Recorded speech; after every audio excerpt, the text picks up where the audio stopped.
and he has come through. I think that there's a bit of reality TV in it, and people.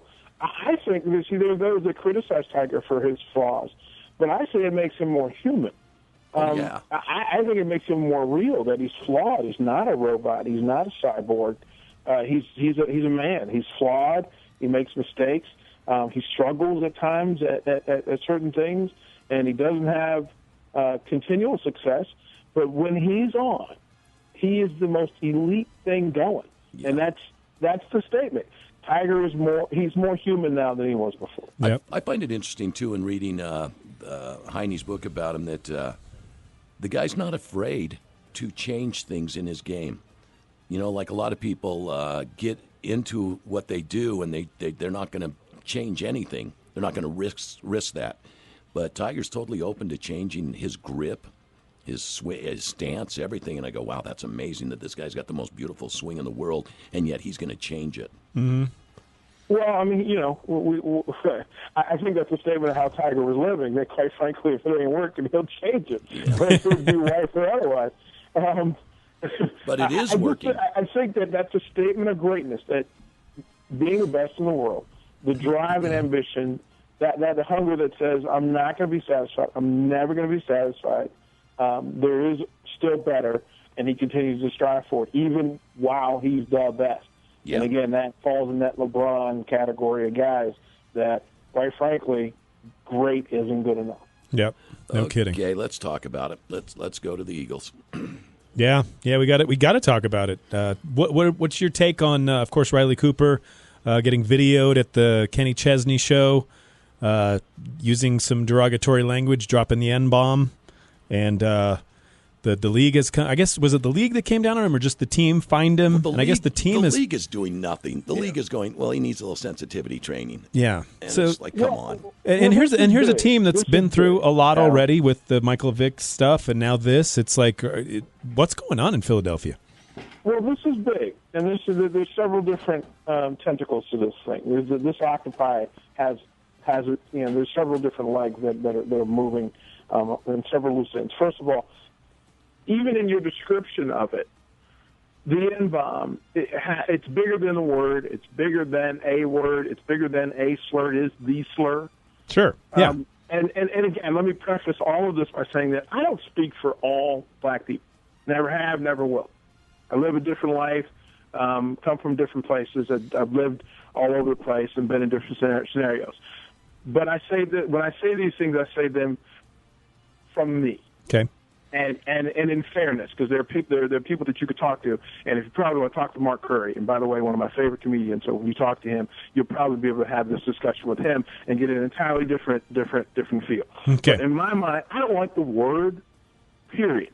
I don't care if it's black people saying it to black people. I don't care if it's two white people saying it to each other. I don't care. I don't like the word because there's history behind it, and most of the history behind it is one of venom and anger and hate. And ignorance at the very least. Yeah, and I understand that some black people have used it to disarm the word, to disengage the word, to move the word into a friendly place for them. But when they use it to each other, and a big part of the argument is, well, black people use it to each other. When they use it to each other, it's a word of love. It's a word of affection because it's to say, all things, we're family. And understand, there are things that you can say about your brother that could be mean and vicious. Brothers, family go after each other in a way that nobody else can. But you can say that to your brother. You can say that to your wife or your girlfriend or your best friend. But if anybody else says that about them, the hair on your neck raises, and you get in a fighting stance because it's disrespectful, and it dehumanizes everybody. Yeah, I can see that. Nobody's better when using the word. And this was the statement I had with a station this morning in Charlotte, and I asked the question, why would anybody want to use the word? Why would you want to call anybody that? Well, I don't think anybody would if they didn't at least fairly regularly use that word. I don't think that would have come out of just anybody's mouth at any. I guarantee. I don't care how much I'd been drinking. If I was upset, if somebody said something to me, that word would not come out of my mouth. I don't use that word. That's a choice. I understand that this, and if you saw the video, there was fluidity and comfort in how he said it. Yeah. This wasn't new. This wasn't original. This was something that was deep-seated. Now, and again, I give people the benefit of the doubt. Now, if he had come to the Eagles and said, "Hey, there's an occurrence that happened a few weeks ago. I'd had a beer or 2 or 10. I was stupid. I made a mistake. When you hear about it, look, I'm going to be out in front of it. I'm going to apologize." I would probably give a little bit more credit to him. And again, I'm a fan of the guy that's up front with his hate. I have no issue with the open bigot. Hey, I know how to deal with you. But when you're a closet bigot or you're a faux bigot and that you're really not proud of it and not comfortable with it, then that's something you need to work out. And those are the people who have been around like people who have never told them that this is wrong, that have never called them on it, that never stood up to them instead. Choose wisely. And again, the word itself, look, I'm not a fan of it. But when you use the word with venom and then you apologize for using the word once you got caught using the word, not because you told your boys in the Philadelphia Eagles locker room that, hey, I have a problem and I want it dealt with. That would be different. If he said, look, I used it, my issue with Paula Deen is not that she used it back then. It's that you disengaged from it now and that you're acting as though this was a one-time, this was way back then. Look, if you said to me, look, I used the word, but now I've gotten to know you, and I understand what you mean. That word is wrong and hateful and venomous, and I'm not going to use it. I'll stand up for that person because there's honesty and truth and valor in that. There's character in that. But when you hide behind, that phrase, and there's another phrase that I'll put, air quotes behind, is the race card. People that defend the race card are generally people that are afraid to really engage how they feel about things. That's a defense mechanism and a wall that's old and cranky, and quite frankly, it's less than anybody that would use it. Anybody would choose to use it. If you're a person listening and you've defended any conversation about race with the race card, then there's a place that you need to go in yourself and ask yourself why and what you're afraid of, what your fear is, what your truth is, and then move forward. Because in this day and age, the bubble doesn't exist. Not over Utah, not over the NFL, not over the NBA, not over politics or Hollywood. If you do something now, your truth will come out, and as they say, all things come to light and brought to light. Well, now you know that it still exists, and this is why people continually talk about it and say, if somebody like Riley Cooper, who has been exposed to people of color on a large range and a huge variance, and he still feels that way, what makes you think people that have never met black people and have only been, tainted with antiquated thoughts and theories would feel that way? And that's the thing of this thing. This takes the cap off of it. It takes the bubble off of it. And the simplest thing for people to do is to openly talk about it. And my question with Cooper is, why can't he be a bigot? Why can't he be a hateful guy? If that's who he is, why can't he be who he is? This is my point. I have no problem with him identifying who he is. I'd much rather know. I'd much rather know that's who you are. So I know how to deal with you, openly and fairly. We can still be friends. I got friends that have look, they'll say to me, I'm friends with you, so I can't be a racist.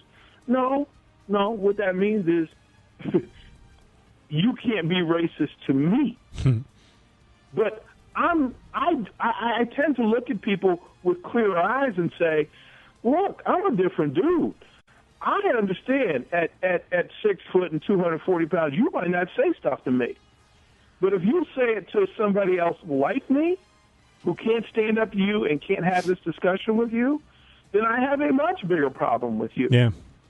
No, I agree. And I agree that once you know who somebody is, then you can really know how to react to them, to talk to them. But you mentioned something in your I don't know what you want to call it, but what you were just talking about, that once you know, then you can move forward and go to the next level. Where's that going to go? Where's this going to go with Riley Cooper? Can this, now that he's exposed who he is, and that wasn't the first time he ever said it, couldn't have been, can he be part of that team? Can he be part of the NFL? Can he get sensitivity training? Can he take a little time and be respected by these guys again, or does that change it forever?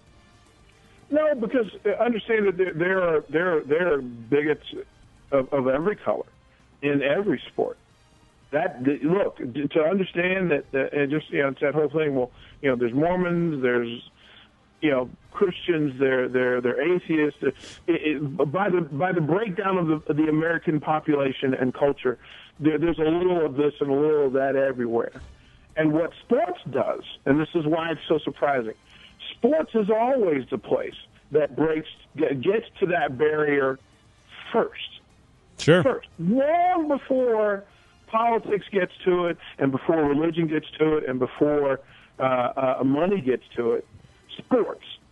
You can talk about Ali, you can talk about Jackie Robinson, you can talk about Jack Johnson, you can talk about, there's a whole, Serena Williams. You can go through Tiger Woods, you can go through the full list of things. Sports will get to it long before everybody else, and it'll be the greatest mirror to our society that it always has been. Because it's the one place that you put things aside and you go to work together because it benefits you and another person. And Riley will have the chance to look, he can identify, again, my statement to Riley Cooper is, look, if that's how you feel, be that guy. Be that guy all the time so people can make an educated, informed decision on how to deal with you moving forward. We know who you are. The curse in this thing is that we didn't know who you were. Your teammates didn't know who you were, and now they look at you with brand new eyes, and you have become a distraction to that team. You've been a distraction. You have not been fair to your teammates. You have not been fair to your brother. There's a statement my grandma used to make all the time. Don't let somebody bring dirty feet in your house, in your clean house. He took his issue and made it a team issue now. And that's a far greater problem for the Philadelphia Eagles. This is the problem that people have with Michael Vick. Look, man, you could have handled this. You could have handled all this before. This is the issue they had with Kobe and the homophobic slur. Look, dude, now we know who you are. We have a choice to deal with you. You can grow up or come out on top and grow from it. Look, we've all grown. We've all matured. We've all become more intelligent as information is passed along, and we now know what that good is relative to the situation, and we can move forward from it. I would hope that he just uses this for his better good, whatever that is. And again, hey man, if he decides this is what he's going to do and he's going to roll with it, be that guy. There are people that are going to support him for that, but then he's going to have to face the people that don't agree with him and the people that don't want to go to work with him, because they have a choice now, and it's fair. And that's all that anybody wants, is to be allowed to be the person you are, but allow me to know who that person is, and then we can make a decision on how we're going to deal moving forward. Very true. Now, one more quick question to go with this is, you mentioned the Kobe thing, that he threw that out. I don't hear anybody in any conversations about Kobe bring that up anymore. Is it because he's a superstar? And Riley Cooper, if he doesn't perform on the field, is he going to always be that guy who dropped that? No, because Kobe has gone out of his way, especially in Los Angeles, Understand that they fined him $100,000. He was injured at the time, so there were some other things going on. But he took his heat and then went out and made right. And so you think Riley has the same opportunity? I absolutely think that he'll have the same opportunity on the court, on the field. Now, different deal, though. Different physicality, different boundaries to the NFL. Yeah. And if you're Riley Cooper, and again, you're on a team that's had upheaval. You got rid of Andy Reid, and that's a whole other conversation. You've gone through the Michael Vick thing again, a whole other conversation. Transition, you lose Jeremy Maclin, and Riley Cooper was the name and the guy that was going to step in and save the season for the Eagles by being able to hold that position down. That's a position that has to go across the middle of the field amongst the big, angry dudes of the NFL. And if you don't think that he's going to have to not only take it, but that there are going to be times that his teammates are going to be the only ones that can stand up and step in for him. And I tell you what, I don't know. Well, so if far, he gets the clear pass on that. So far, they say they are. They're saying, I will still block for him. He's still a teammate. And that's where I go back to my question. If I don't like little people, can I be honest and say I don't like little people without having to take sensitivity training? No, because look, if you don't like little people, then you know what? That's something you probably should deal with. You probably should. If you're going to be out in public and you want to work in that domain and you want to be a role model and you want to be a guy that, has access, and again, that courtesy of being an NFL player or an NBA player or a Major League Baseball player and all the perks that go with it and all the money and all the girls and all that, you know what? The least that can be asked of you is for you to be decent. Yeah, true. Be decent. Yeah. Hey, you know what? If you want to be a jerk, don't be a jerk on your own time away from the masses. And while you're not representing me. Look, Trevor Laurie had Andy Reid and his faith be a force for that team, and Andy Reid made a point to bring in guys from BYU and like faith for that very reason. And it set a decent boundary for the Philadelphia Eagles for a long time and a tough place to do that. Yeah. And if you don't understand the BYU connection and the line of guys that went through Philadelphia and why, well, now it's becoming clear. And now that chain is now in Arizona. And there's a reason why. Because you need boundary and foundation. Look, I coach high school kids, and the first thing that I have to do is set conduct and character boundaries for them. Forget about the X's and O's. The X's and O's are just another thing. But when it comes down to great teams, great programs, great men, great leaders, it is in setting of the boundary. Good people. Good people make good players. Good players make good programs. And if you don't have that in order, everything else goes to shambles. Philly is on red alert about the character and conduct of its players and representatives. Do you have to deal with that a lot? You always have to deal with that, Mick. That's I'm saying even in the radio business, you guys have to deal with it, and you understand the boundaries. There are things that you could do, and you could do 100 good things. You could do 100 charity fundraisers, raise millions of dollars, but if you ever came out and said something ridiculously silly, you don't think that would override the 100 things you did well? Absolutely. You know it would. You know it would. Yep. You know it would. Yep. Well, thank you for expressing that. That was awesome. Well, I mean, my thing with you guys, and you guys have a unique program. I've said this all along. First of all, I think that your program, there's you guys chuckle and laugh, but amongst the silliness and fun, you guys do some pretty intelligent radio. And one of the reasons why I still do your show as opposed to any one of the 100 that ask, your show is the one place I come on and tell the truth. And you guys understand it, and you guys have intelligent radio. Even when it's funny, it's still intelligent radio. And that, my friends, is a wonderful character trait to have. Thank you. Thank you, DP. Feel the same about you. That's what we do. And watch this weekend for Tiger Woods. He's doing exceptionally well the first 2 rounds. This weekend, Real will be out of town in Colorado. They'll be back home next weekend. The Bees take on Iowa again. Had a great game against them. They had the best record in June, tied for the best record in July, and so far they got the best record in August. Wow. And you're about 48 hours away from the Hall of Fame game. The NFL preseason kicks off. You guys are underway and doing the thing. It's a thing of beauty to watch. Football season is right around the corner. Here we go. Here we go. Thank you, No DP. kidding. Have a great weekend, man. See you, bro. All right. See you guys. That's Freak Show Sports with DP and Mick and Allen on